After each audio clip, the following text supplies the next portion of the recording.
Halo semuanya, selamat datang di praktikum mata kuliah RBPL. Jadi materi untuk pertama kita yaitu analisis sistem. Nah, jadi sebelum kita masuk ke materi, aku mau membahas beberapa pencapaian pada pertemuan ini. Yang pertama itu mahasiswa harus memahami tahapan dari analisis sistem. Jadi kalian harus paham betul mengenai setiap langkah-langkah ketika kalian akan menganalisis sebuah sistem.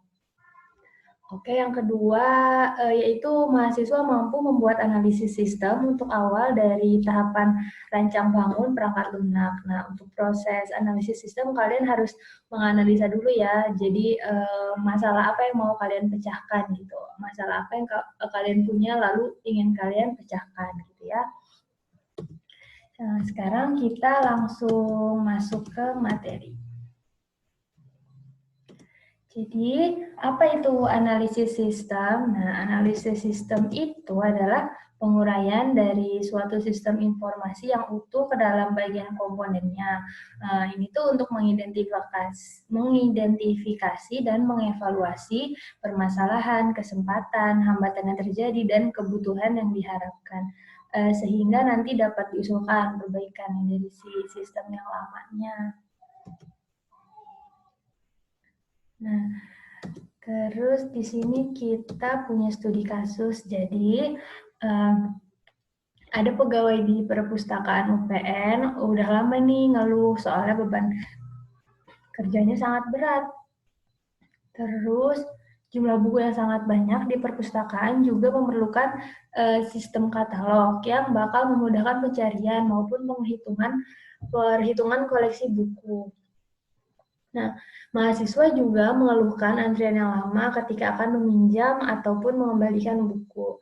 Selain itu, mahasiswa juga mengeluhkan besarnya denda yang tidak sesuai dengan keterlambatan peminjaman buku. Jadi di sini ada data yang miss gitu ya, jadi merugikan mahasiswanya. Kemudian di akhir semester, laporan tahunan itu menyatakan jumlah buku yang hilang cukup besar. Namun, penyebab hilangnya buku tidak diketahui dengan pasti. Nah, apakah diambil dari perpustakaan tanpa izin atau belum dikembalikan oleh mahasiswa yang meminjam? Nah, jadi, manajer perpustakaan juga kesulitan untuk mengumpulkan informasi yang berhubungan dengan perpustakaan ketika ia ingin mengambil sebuah keputusan. Jadi, data-datanya itu sulit, informasi dan datanya itu sulit diolah ya, teman-teman. Lanjut. Nah, di sini ada tahapan analisis sistem. Nah, kita punya 4 nih, apa aja ya? Yang pertama ada identify atau identifikasi. Jadi di sini kita mengidentifikasi masalah dalam suatu studi kasus menggunakan beberapa metode. Jadi nanti kita identifikasi dulu nih masalah apa yang ada yang mau kita pecahkan gitu. Kayak tadi kan perhitungannya pengolahan datanya susah, terus apalagi tadi lama gitu ya. Terus yang kedua ada understand. Jadi understand ini memahami kinerja sistem yang sudah ada dan yang akan dibuat. Nah, understand ini tuh apa? Jadi kita sebelum membuat sistem yang baru, kita harus menganalisis dulu sistem seperti apa nih yang mau kita buat gitu, tahapannya, alurnya, dan tujuannya, hasilnya mau bagaimana dari si sistem ini gitu ya. Bukan spesifikasi, jadi kayak bagaimana sistem itu mau dibuat. Nah, yang ketiga ada analyze. Analyze itu, jadi ini analisis sistem tuh pada tahap ini ya kita. Jadi kita menganalisis sistem dari data-data yang sudah didapatkan sebelumnya, baik fungsional maupun non-fungsional. Nah, di sini kita mendapatkan data-data. Nah, data ini diambil dari proses understand tadi ya, tahap understand. Gitu. Jadi kita kumpulkan, terus kita olah, kita analisis di bagian ini, analyze. Di sini ada baik fungsional maupun non-fungsional. Nanti kita bahas di pembahasan berikutnya ya. Yang keempat ada report. Report itu membuat laporan dari seluruh rangkaian kegiatan utama setelah menganalisis sistem. Jadi jatuhnya itu kayak apa ya? Kita membuat laporan gitu ya, teman-teman. Dari hasil analisa yang sudah teman-teman buat. Lanjut. Oh iya, jadi di tahap pertama tadi kan ada identify. Nah, identify itu kan menggunakan suatu metode. Di sini aku menggunakan metode PISIS. Udah pernah dengar ya, PISIS. Ada 6. Jadi yang pertama yaitu P-nya adalah performance atau yang bisa kita sebut dengan kinerja. Jadi kita di sini menganalisis apakah proses atau prosedur yang ada masih mungkin ditingkatkan kinerjanya gitu ya. Nah, kemudian di sini ada kinerja yang diukur. Jadi yang pertama ada jumlah output yang dapat dihasilkan pada saat tertentu. Nah, jadi dari sebuah sistem itu kita harus gimana ya?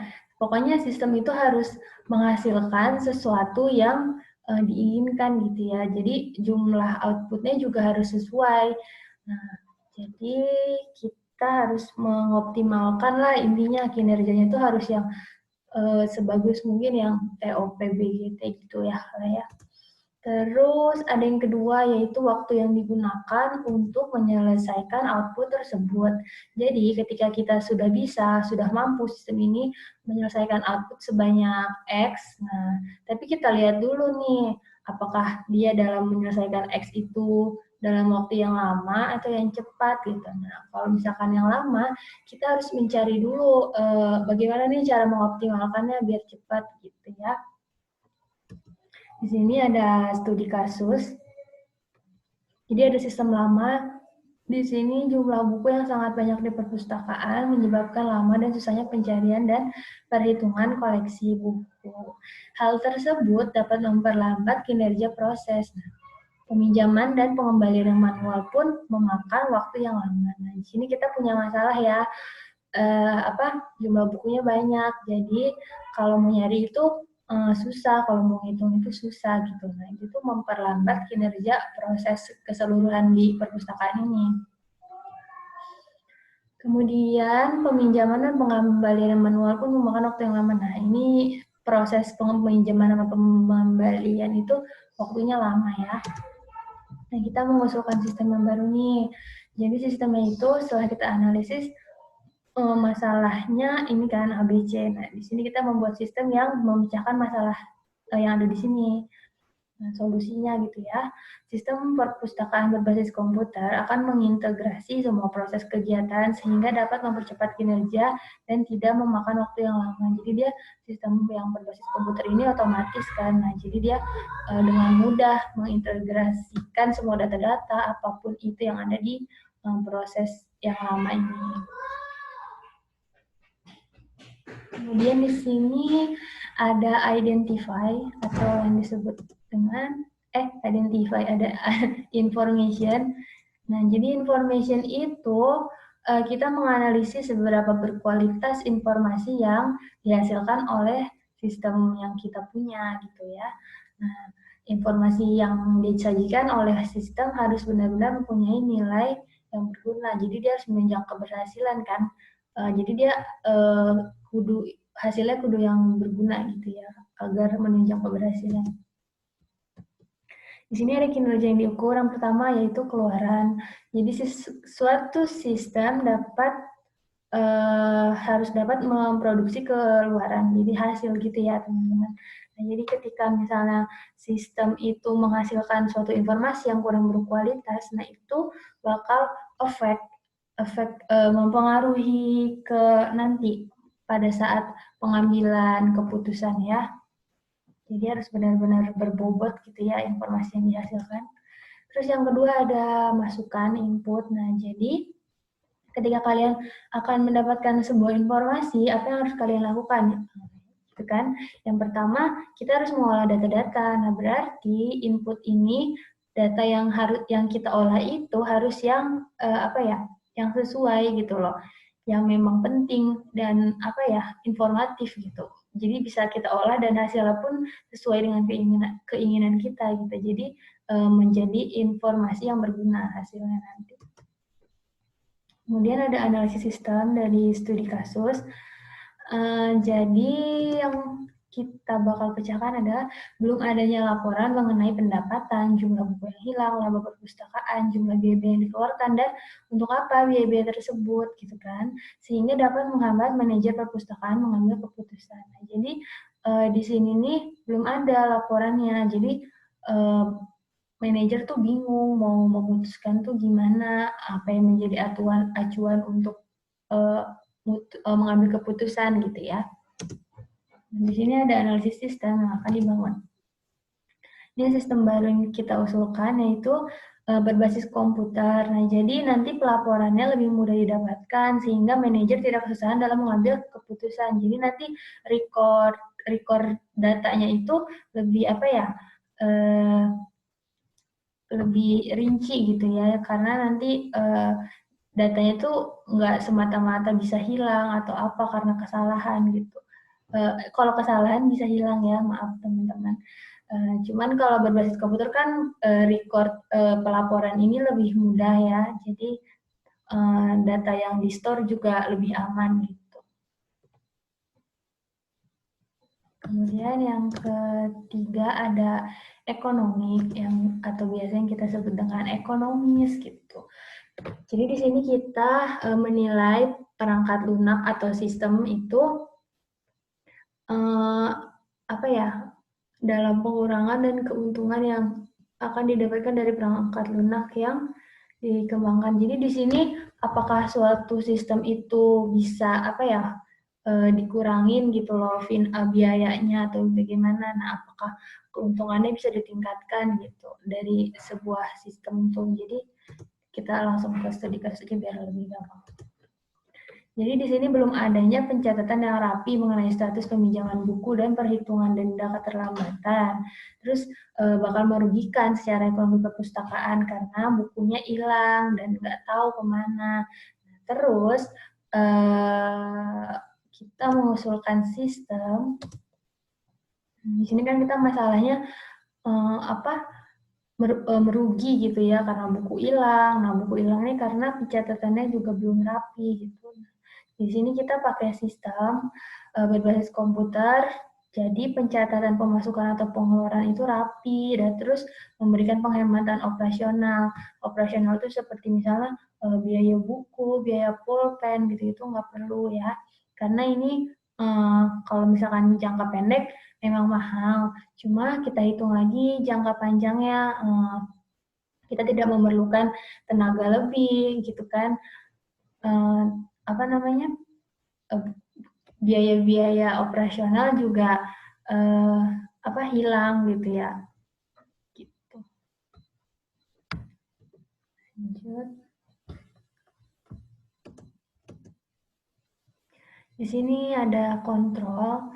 Nah, jadi ini yang keempat ya.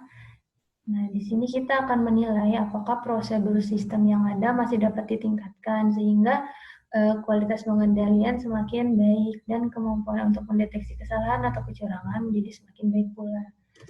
Nah, di sini kita ada contoh.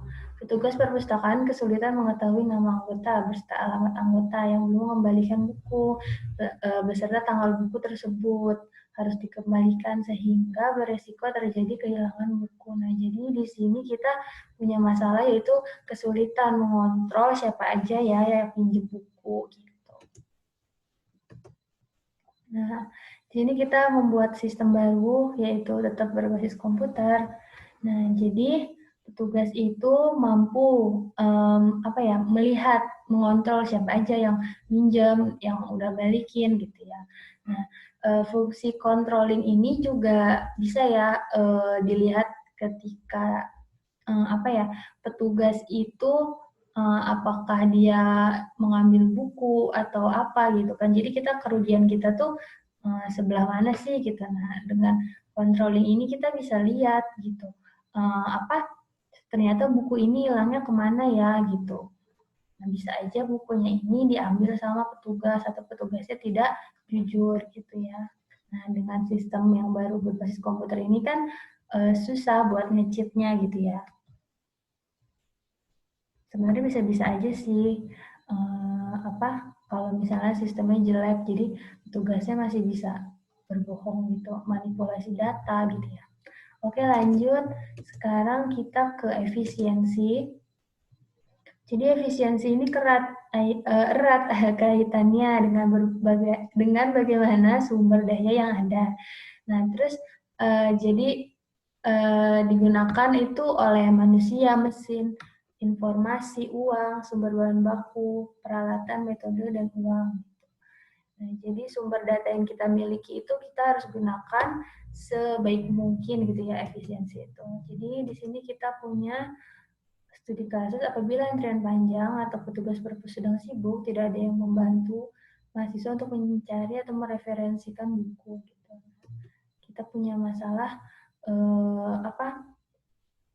petugas di sini tuh tidak bisa selalu ada gitu ya untuk melayani mahasiswa. Nah, jadi di sini ada, jika diterapkannya sistem berbasis komputer ini, maka mahasiswa yang mengalami kesusahan dalam pencarian buku bisa melalui komputer atau APK. Nah, jadi di sini kita memanfaatkan sumber daya yang ada yaitu komputer. Di sini kita punya komputer, jadi komputer itu tidak hanya digunakan oleh pustakawan, nah, tetapi digunakan juga oleh mahasiswa secara langsung. Nah, jadi di sini kita telah mengurangi beberapa proses ya. Jadi misalkan yang tadi prosesnya kalau mahasiswa harus mencari buku harus lewat pustakawan dulu, terus pustakawan atau petugasnya mencari buku di mana di langsung ke raknya gitu. Nah, itu kan tidak efisien ya secara waktu, itu bakalan lama gitu. Dan tenaga juga. Oke, lanjut yang terakhir ada services. Nah, jadi services ini tuh kayak apa ya? Pelayanan, kualitas pelayanan. Jadi kita nilai nih apakah yang udah ada di sistem ini prosedurnya masih bisa diperbaiki atau enggak gitu ya. Nah, jadi di sini ada studi kasus. Oke, pencatatan transaksi peminjaman dan pengembalian masih dilakukan secara manual sehingga memungkinkan menimbulkan antrian. Nah, jadi di sini kayak tadi ya ini sama. Jadi dia petugasnya mungkin sibuk. Nah, jadi proses pengembalian dan peminjaman itu jadi lama. Kemudian kita akan membuat sistem yang baru yaitu